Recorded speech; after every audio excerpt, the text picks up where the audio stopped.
The owner of TT51, Wuserhat, was the first prophet of the royal Ka of Thutmose I, so he was the high priest of the mortuary temple of Hatshepsut's father. He lived and served during the reign of Horemheb, classified as the 18th dynasty ruler, and during the short reign of Ramses I, founder of the 19th dynasty. He died under Seti I, so we are in an early Ramessid tomb from the 13th century BC. It's one of the most beautiful tombs in Thebes, even though only the first chamber is decorated. The space is small, just 7 by 1.65 meters with a height of 2 meters. Naturally, it's the depictions of women that catch the eye. His wife, mistress of the house, beloved of Hathor, Shepsut. This well-known image, as you can see, is unfinished. The delicate preliminary lines were simply filled with color, but so skillfully that a final outline wasn't even needed.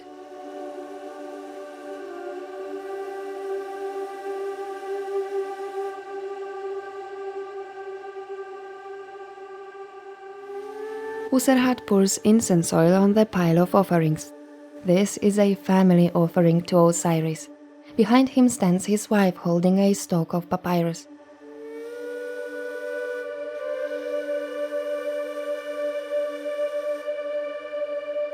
All wore long, white pleated robes and magnificent jewelry recreated in great detail. This was a time of major change in pharaonic art, which from now on began to pursue greater artistry and a more painterly style than ever before. The strict focus on ideal proportions was set aside in favor of creating harmonious composition.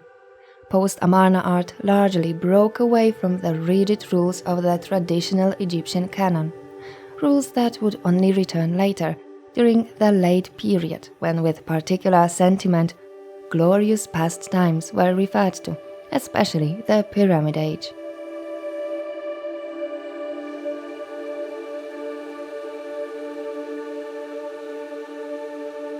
The Sem priests purify the offerings by fumigating and pouring water. Between the priests and the offerings, funeral mourners fervently mourn the deceased. The wall at the right end of the chamber is occupied by a larger composition, showing Wuserhat and two women resting in the shade of the mythological tree of the Lady of the Sycamore, the last resting place before their souls enter the kingdom of Osiris. Streams of water leave the vase of the goddess, Nut or Hathor, and flow towards the beautifully decorated chalices they hold. The inscription lists the two women as his wife, house mistress and chantress of Amun, Shepsut, and his mother, chantress of Amun, Tausert. The artist has skillfully used bright contours and selected colors. Just look at how their skin tones differ subtly. It seems that he didn't want to omit any detail of their magnificent costumes and jewelry. Although well exposed, the figures are an integral part of the well-thought-out composition. Wuserhat wears on his chest a white necklace from which hangs a talisman featuring symbols of strength and protection. He boldly reaches for the fruit from the tray offered by the goddess.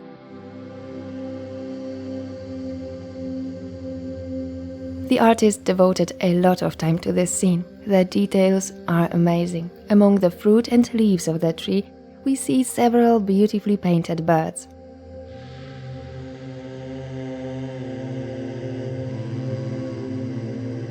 The souls of the Ba of the dead, traditionally shown as birds with human heads, accept the goddess' generous gifts of food and drink.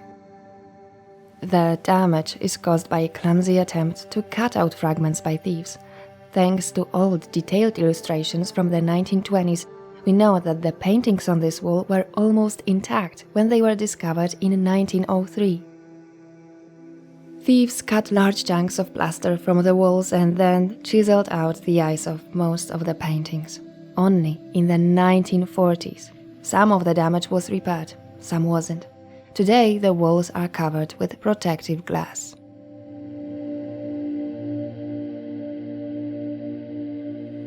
Long, flowing, pleated and semi-transparent robes are symbols of Ramessid nobility. However, the priests cover them with ceremonial leopard skins worn on the shoulders, which in addition to dark spots are also decorated with star patterns in circles. They don't pretend to be real leopard skins, as in most tombs, but show the clothes that the same priests wore in reality, most often fabric robes, only stylized as animal skin.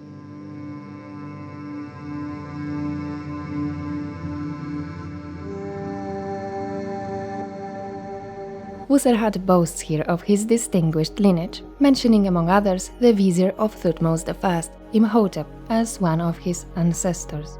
Of course, this is possible. As we know, offices were hereditary in pharaonic Egypt. The function of high priest of the pharaoh's mortuary temple could be taken over by a close relative of the vizier, and this title could remain in the family for 200 years, until Wuserhat's time.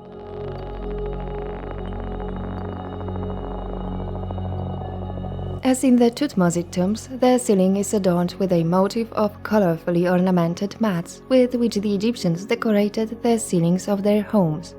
The mats supported wooden beams, here shown in the form of long yellow longitudinal bands filled with text. We read: a ritual offering to Hathor, regent of the necropolis on the west of Thebes, to Isis the Great, the Divine Mother, and to all the gods of Tajeusr, that they may grant entrance and exit in the necropolis, and that my mouth may be full of food, of your giving, before Osiris to eternity.